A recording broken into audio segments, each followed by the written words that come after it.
Olhe bem as montanhas. Essa frase circulou nos vidros traseiros dos automóveis em Belo Horizonte, gravada num adesivo criado pelo artista Manfredo de Souza Neto, em 1974. A mutilação da Serra do Curral ocorria a olhos vistos de quem mirava o horizonte de nossa cidade. Infelizmente, essa destruição continua e a serra permanece sob graves ameaças. Quando a observamos, somos tão impactados pela sua majestade de montanha que teime existir, a despeito da ganância humana, que muitas vezes não pensamos em todas as existências preciosas que pulsam ali. O programa de hoje é sobre um dos animais que ali vivem de forma tão misteriosa quanto fascinante. A águia serrana mobiliza cientistas numa busca por conhecimento e proposição de medidas concretas para a sua proteção.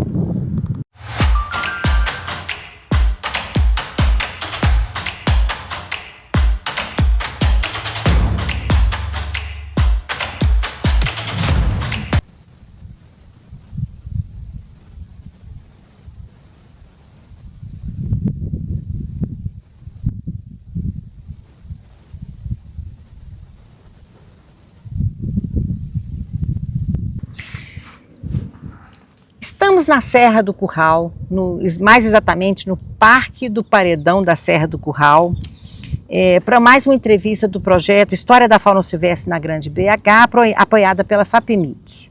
E hoje eu tenho a honra de conversar com o Luiz Fernando Salvador Júnior, que é biólogo, mestre em zoologia de vertebrados, doutor no programa de pós-graduação em geografia de tratamento de informações espaciais, professor da pós-graduação da PUC Minas em estudos ambientais aplicados à fauna e tem vários artigos acadêmicos publicados e trabalha com assessoria e consultoria ambiental. Muito obrigada. É uma honra, professora Luiz Regina. Fernando, obrigada. E o programa é muito especial para nós, porque nós vamos conversar sobre a águia serrana, que é um predador de topo da cadeia alimentar, que vive na Serra do Curral também, além de outras, de um habitat maior, e que percorre os céus de BH. É o símbolo do nosso programa, ele está no logotipo do nosso programa, e ele aparece, um primeiro estudo do Luiz Fernando, de 2005, aparece no Relatos Selvagens número 7, quando a gente comentou sobre um estudo publicado de 383 horas de observação de um ninho de águia serrana aqui na Serra do Curral, em que ele e outros autores apresentaram novos conhecimentos sobre a dieta, sobre a reprodução, sobre cuidados com o ninho e sobre a preparação para a vida adulta de um ninho observado em 2004, né? Foi 2005. Nós trabalhamos de junho de 2005 ao início de dezembro desse mesmo ano. Sim. Bom, nesse novo estudo, que vai ser publicado brevemente em coautoria com Caio Álvares, ele traz o resultado de 452 horas de observação em 2018, 2019, 2020, de ninhos da águia serrana na Serra do Curral. E é sobre isso que nós vamos conversar. Perfeito, então eu queria professor. te pedir, Luiz Fernando, para falar quem é, nos apresentar mais cientificamente a águia serrana e para descrever aí brevemente, para a gente começar, os métodos e os objetivos do seu estudo que vai ser publicado. Perfeito. Então o tema do nosso estudo, né, é a águia serrana, até muito pouco tempo atrás conhecida popularmente como águia chilena, né, e essa troca de nome popular foi justamente em função da confusão que era feita, né? Porque a águia chilena, eu mesmo, quando eu vi pela primeira vez, eu pensei assim, pô, será que é um rapinante que migra lá do Chile, né, para o Brasil? Mas não, na verdade ele foi inicialmente descrito para a Terra do Fogo, né? Mas sabe-se que ele tem uma distribuição muito mais ampla, né? Inclusive a gente tem a subespécie australis, Geranoaetus melanoleucus australis, que é restrita a parte oeste da América do Sul, pegando os Andes todos ali, né? Adentra um pouco a Patagônia também, tanto a chilena quanto a argentina. Mas a gente tem a subespécie Geranoaetus melanoleucus, que ocorre também no norte da Argentina, Uruguai, Paraguai e no Brasil, né? Excluindo as áreas densamente florestadas. Por exemplo, a Amazônia e a Mata Atlântica ombrófila densa. Embora, com o desmatamento, né, este animal já esteja penetrando no bioma Mata Atlântica. É exemplo da própria cidade do Rio de Janeiro. Uhum. E Tá? ela prefere áreas montanhosas. Ela prefere áreas abertas e montanhosas, né? E ela depende, pelo menos no Brasil, assim, no sudeste e nordeste do Brasil, tá? Até no Rio Grande do Sul já tem um registro dela nidificando em árvore, tá? Mas normalmente, usualmente, ela usa paredões rochosos para nidificação, tá? Parece que a utilização de árvores é algo assim, quando não tem outra forma, né? Outro, vamos dizer assim, outro sítio reprodutivo, né? Outro nesting site, então ela procura, né, formas alternativas que podem incluir árvores. Sim. Tá? E como é que foi essa observação aí, feita em tantas centenas de horas de trabalho em 3 anos consecutivos? Esse trabalho ele começou por uma observação anedótica mesmo aqui na Serra do Curral, porque eu já tinha trabalhado em 2005, né, como foi dito aí anteriormente, e em 2018, eu caminhando aqui na Serra do Curral, eu vislumbrei um casal voando com um filhote. E foi da mesma forma, né, que aconteceu em 2005. Né? E na hora que eu vi aquilo, eu falei assim, nossa, é agora eu paro tudo, paro minha vida toda, vou parar tudo que eu estou fazendo agora e vou dedicar, né, para poder encontrar esse ninho, sabe? E normalmente a águia nidificava aqui, historicamente, né, ela nidificava ali em cima do Wilton Rocha, no paredão ali, sabe? A gente tem uma parede negativa, logo acima do Hospital Wilton Rocha, e só que a águia não utiliza mais esse paredão, né? As nossas idas e vindas aqui na serra, a gente sempre caminha, eu venho muito com a minha mãe passear aqui, eu estou sempre de olho, e eu posso afirmar que ela nunca mais nidificou nesse local. Naquele lugar. Isso. E aí eu fiquei me perguntando, poxa, onde é que será que é esse ninho, né? E comecei a observar e vim aqui todo dia e começava a ver o casal e começava a rastrear visualmente, e a gente começou a seguir os passos, né? E viu que o casal se direcionava sempre no final do dia para o vale, está localizado lá no extremo leste da Serra do Curral, muito pouco conhecido dos belo-horizontinos, né? Porque o pessoal imagina, tem a serra como realmente uma crista, tá? Mas depois do Pico Belo Horizonte, ela se torna um vale. Né? E é justamente nesse vale que estão localizados os 3, ou melhor dizendo, os 4 ninhos que nós observamos durante o nosso estudo. 3 foram monitorados e um 4º ninho nós não conseguimos dar sequência no estudo, porque começou a chover demais e a neblina associada à chuva, né, da estação úmida, né, não permitiu que a gente continuasse observando esse 4º ninho, sabe? E esses métodos de observação, eles respeitam o animal, sobretudo? Com certeza.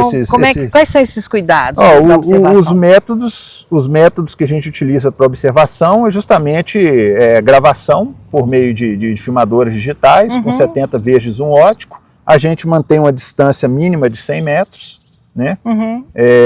E as observações são feitas com todo cuidado, com todo zelo, não aproximamos do ninho, hipótese nenhuma, né? Sempre mantendo cuidado, sempre discreto, sem fazer barulho. Então a gente deixa, né, o comportamento dos animais ocorrerem livremente e sem a menor interferência.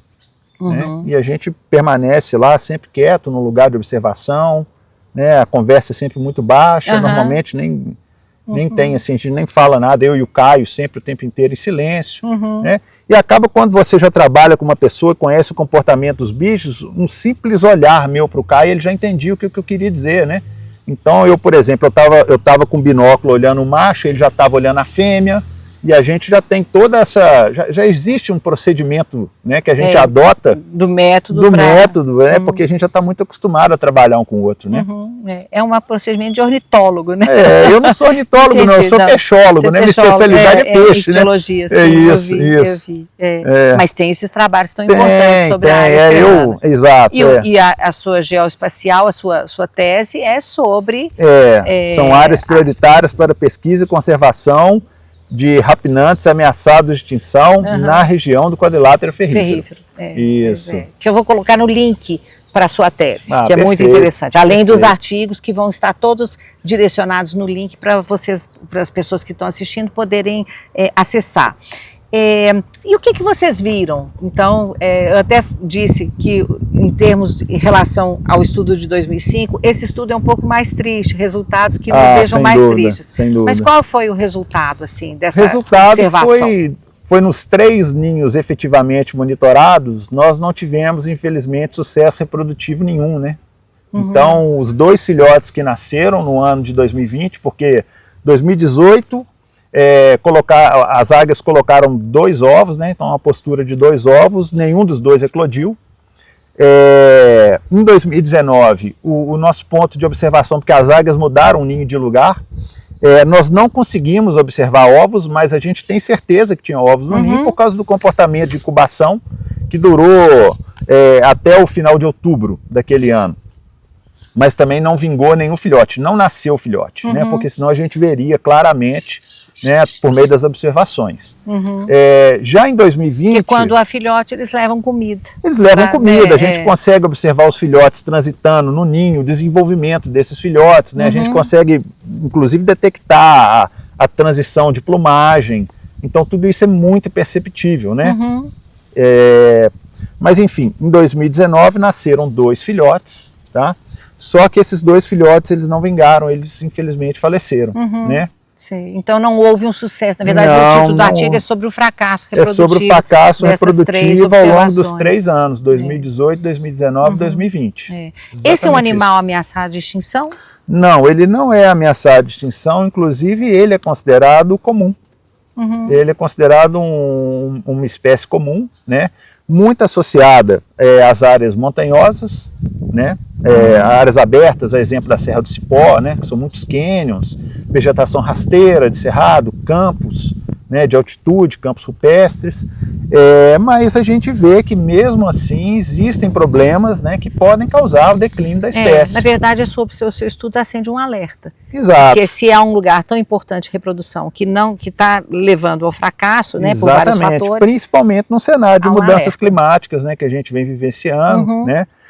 Coincidentemente, a morte do 2º filhote coincidiu com aquele recorde de temperatura que nós tivemos aqui em Belo Horizonte em 2020, aonde que nós tivemos, se não me falha a memória, 38,6 graus de temperatura, né? Assim, muita temperatura muito alta, o clima muito seco. Né? Então, assim, a desidratação, né, e a exposição excessiva aos raios solares, né, pode ter, de fato, matado o filhote. Exato. E quais são vocês levantam várias outras hipóteses para esse fracasso? As outras hipóteses estão relacionadas com a qualidade da dieta, né?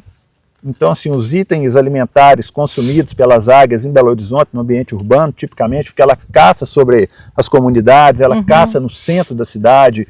Eu já vi no bairro Padre Eustáquio, né? Tem vários relatos, né, dessa águia predando aqui no nosso ambiente urbano. E ela se alimenta principalmente de pombos.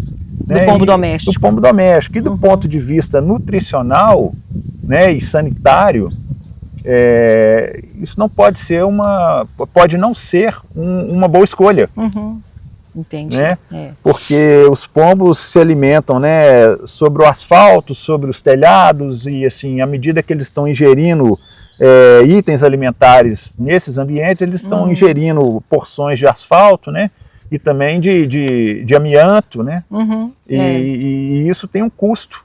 Isso tem um custo muito alto, porque é nutricional muito grande, né? Então a gente poderia pensar que, por exemplo, um empobrecimento da dieta da águia serrana se deve ao empobrecimento da biodiversidade de outros animais no meio urbano, então ele tem que recorrer ao pombo doméstico? Eu não diria empobrecimento, mas eu diria que a águia serrana, ela é um organismo tipicamente oportunista. Ela vai predar aquilo que é mais abundante. E a gente tem estudos, inclusive na Patagônia, falando isso, né? A lebre europeia foi introduzida e a águia mudou a dieta dela em função justamente da abundância desse novo recurso trófico, certo? Sei. Então, assim, ela adapta a dieta dela.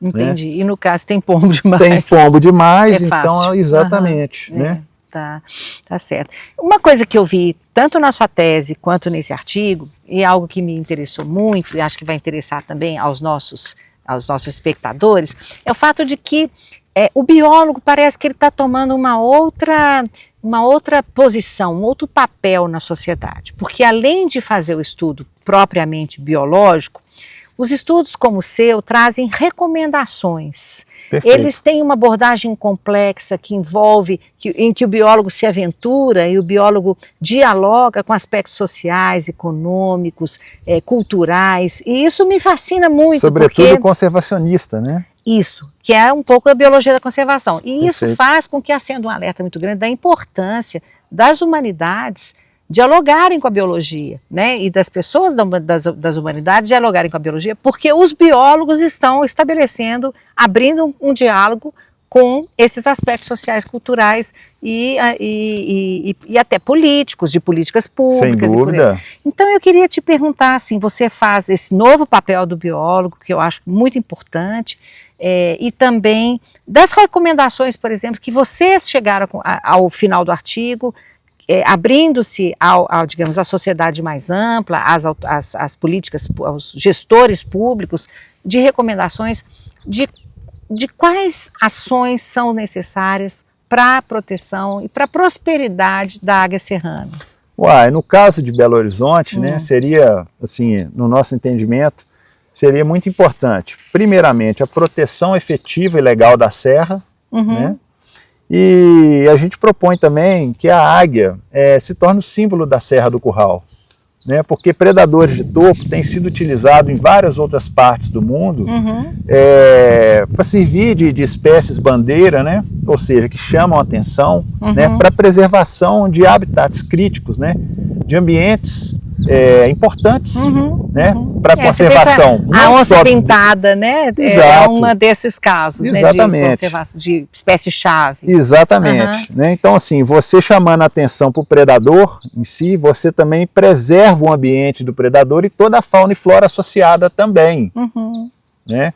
Então, é algo que a gente propõe exatamente, que a águia seja considerada, né, o símbolo da Serra do Curral, né, para justamente chamar a atenção e funcionar como uma bandeira conservacionista para esse patrimônio natural tão importante para Belo Horizonte, é o símbolo da nossa cidade, né?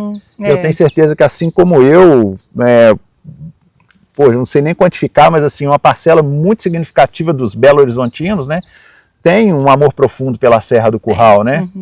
Eu cresci na floresta e eu cresci da minha casa, a gente via a todo momento, até hoje a minha mãe, meu pai mora lá, quando abre a janela, a gente vê a Serra do Curral muito alterada. E muito, agora toda construída. Mas desde criança, eu vejo, quer dizer, há 60 anos que eu vejo a Serra do Curral. Essa transformação da paisagem, ela é inerente, né, ao avanço da sociedade, né, principalmente nas grandes cidades. Isso é uma coisa que vai acontecer naturalmente, né? Mas a gente existem determinados cenários que a gente tem que evitar transformar, né? E é o caso, por exemplo, da Serra do Curral. Uma serra tão linda, né? Um símbolo da nossa cidade. E muito importante do ponto de vista da biodiversidade também, né? E até do próprio clima, de tudo. Do clima, exatamente, exatamente. Porque quando a comissão escolheu a localização, ela considerou o papel que a Serra do Curral iria ter no clima de Belo Horizonte. Exatamente. Papel importantíssimo, fundamental, de passagem, né? O seu trabalho é fascinante. Eu gostei demais do seu trabalho. E agora nós vamos passar um outro ponto da entrevista em que Yuri de Melo Mesquita, historiador do nosso projeto, vai conversar sobre essa questão da Serra do Curral como um patrimônio com o biólogo Luiz Fernando Salvador Júnior.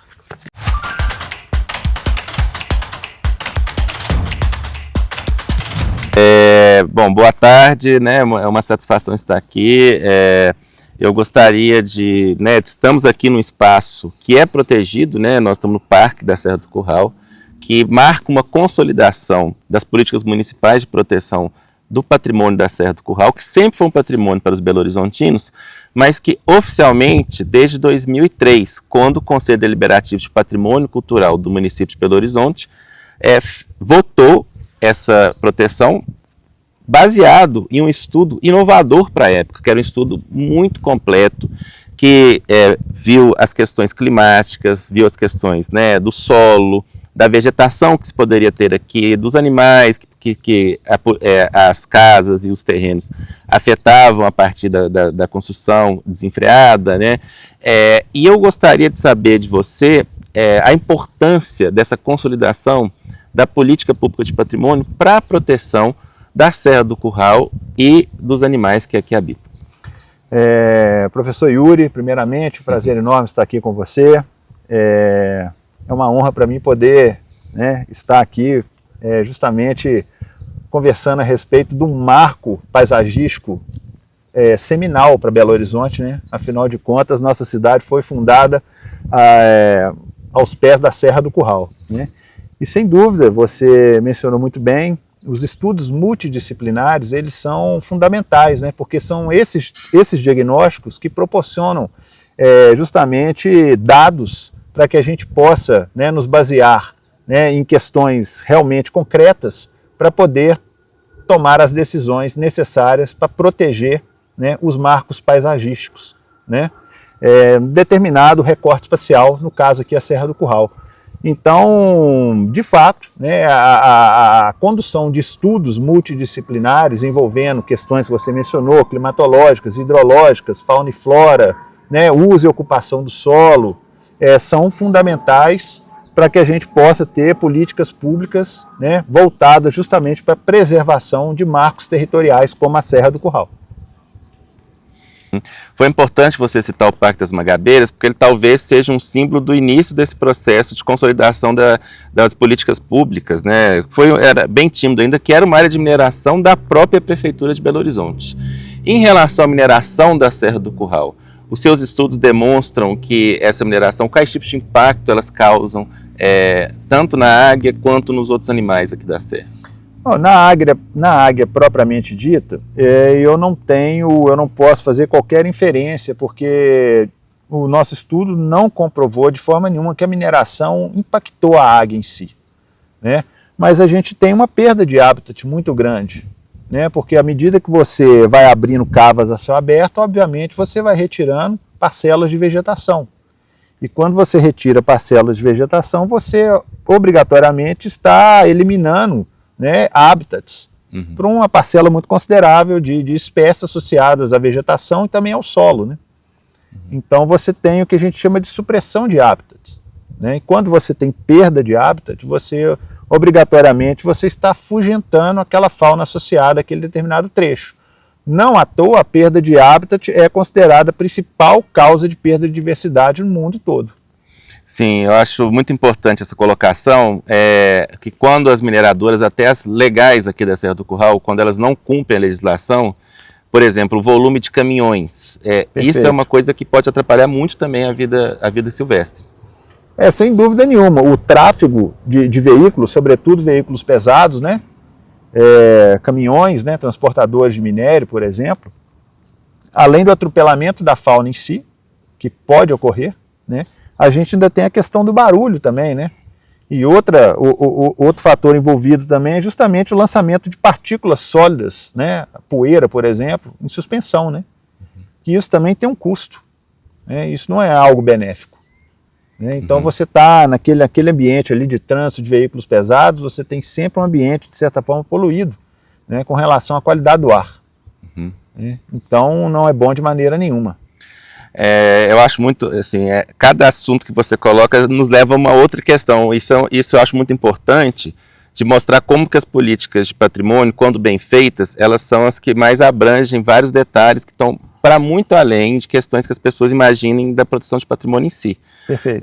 O tombamento municipal, por exemplo, ela tem desde as cores das casas, passando pelo que tipo de espécie você pode plantar ou não pode plantar, pensando nas próprias espécies que são que vivem aqui nessa região. E vários biólogos também que participaram desses estudos nos mostraram ao longo dos anos como é que cada micro alteração que a gente pode fazer pode ter um impacto muito maior. Uma que não foi tão micro, assim, foi enorme, mas eu queria saber o que você acharia disso. No final dos anos 90, nós tivemos o Belvedere 3, que foi antes do tombamento da Serra do Curral. E foi na calada da noite, foi uma coisa assim um pouco, né, obscura.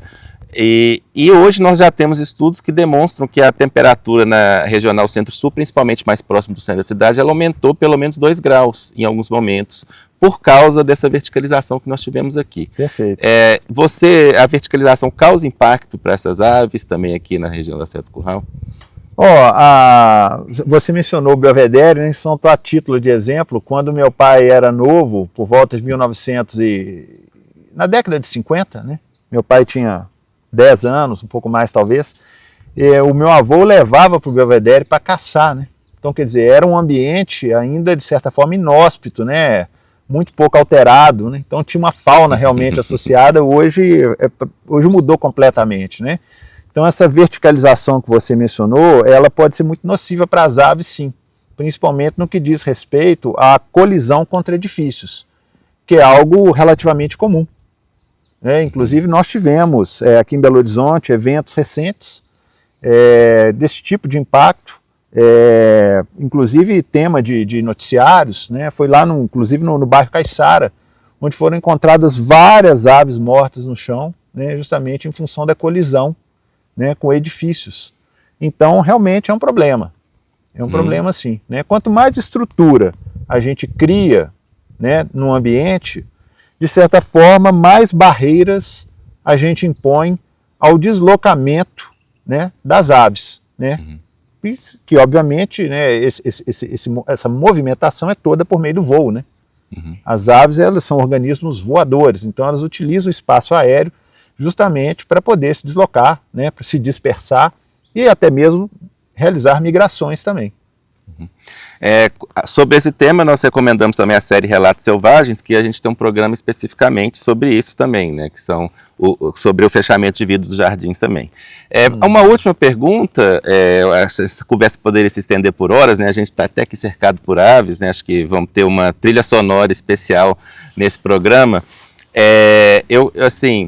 Nós temos a proteção da Serra do Curral, ela tem um limite que basicamente ela está protegida na parte de Belo Horizonte, né? Apesar de ter uma extensão muito grande do território do município de Belo Horizonte, protegido pela deliberação de 2003 da Serra do Curral, nós ainda dependemos do IEFA e também do Conselho Estadual de Patrimônio Cultural para finalmente finalizar o estudo e levar a votação do Conselho para essa proteção. Do ponto de vista, né, dos seus estudos de um biólogo, né, porque eu acho muito importante a gente ter essa convergência para mostrar o quanto que o patrimônio cultural ele é abrangente, né, e diga-se de passagem, eu só queria fazer um parênteses, ele foi muito importante para barrar a mineração de 2022, que a gente teve aquele processo da mineração lá do Taquaril. Eu queria que você falasse um pouco da importância de se pensar a Serra do Curral para além do município de Belo Horizonte e para que finalmente o tombamento pelo IEFA estadual ele seja aprovado. Porque o que acontece é o seguinte, é um patrimônio, a Serra do Curral é um patrimônio natural que não, por razões óbvias, não respeita limites políticos, né? Então a serra se estende além das divisas, né, do município de Belo Horizonte e Nova Lima, chegando inclusive quase até Sabará, né? Então é muito importante de fato que a gente tenha uma proteção mais extensa, de forma que a gente consiga preservar esse patrimônio como um todo, né? E então eu acho que é fundamental realmente, eu acho que a gente não pode ficar restrito a Belo Horizonte. Eu acho que a gente tem que estender, se pudesse criar uma área buffer, né, que na verdade seria uma proteção além dos limites da serra, justamente para fazer um zoneamento mais adequado da utilização do solo, né, das atividades que podem ser praticadas, né? Eu acho que seria fundamental, esse regramento seria muito importante. Olha, eu agradeço imensamente, e do ponto de vista do patrimônio cultural, eu gosto de puxar um pouco de sardinha para esse tema. A gente demonstra mais uma vez como que a política de patrimônio, ela também serve para os animais não humanos, porque é uma das poucas políticas públicas que também colocam a taxa de permeabilidade do vidro para que os pássaros não atinjam, né, que eles têm uma série de regramentos que também pensam nos animais não humanos. Então eu queria agradecer demais, acho que foi um grande aprendizado, e né, para mais informações nós temos os links aqui na descrição do vídeo. Ô professor Yuri, só puxando um adendo aqui, né, para finalizar, acho que é importante também a gente pontuar que os animais também, eles não respeitam os limites políticos, Isso. né? Então, assim, a águia ela não sabe onde é que começa Belo Horizonte e aonde que está Nova Lima, né? Pelo menos assim, a lógica ela sabe, mas ela não tem exatamente um traçado, né, o que divide os municípios. Isso é irrelevante na vida dos animais. Então, assim, a gente protegendo um lado e tornando e o outro permanecendo vulnerável, não é interessante do ponto de vista da conservação da biodiversidade. Né? Por isso é que a gente realmente tem que estender os limites de proteção da serra, né? Criando inclusive essa área que eu chamei de buffer, né? Que seria ali um entorno, né? da área efetiva protegida, para que a gente possa realmente garantir, né? Uma qualidade de vida melhor, não só para as pessoas, como também para o meio biótico associado à fauna e à flora. Muito importante, então mais uma vez a gente pede para o IEFA fazer essa proteção. Fundamental. Eu vou invadir aqui para dar parabéns para o Luiz Fernando pelo artigo, agradecer ao Yuri e lembrar uma coisa, quer dizer, quando essa coisa, né, de que essa cidade é dos humanos e dos animais e de plantas, é um pouco, eu sempre lembro da Bossa Nova, é impossível ser feliz sozinho, né? Viver numa cidade que abrigue animais e outros tipos de vida, né, é uma base da felicidade humana também, né? E isso é uma questão muito interessante, porque assim, a gente tem visto políticas públicas no mundo inteiro que estão justamente sendo trabalhadas para quê? Para justamente trazer né, o selvagem para as cidades, né? Porque isso é muito interessante, né? Porque assim, além das questões de conservação propriamente ditas, né, pensa assim, os benefícios que isso pode trazer para as crianças, né, que estão começando a vida agora, aprendendo a conviver, né, pessoas, plantas e animais. Então isso é muito importante para a gente poder proporcionar um futuro melhor, né, para as próximas gerações. Eu acho que é muito legal isso, sem dúvida. É um ganho muito grande. A cidade sem pássaros, né? Não, você está doido, isso não pode acontecer jamais.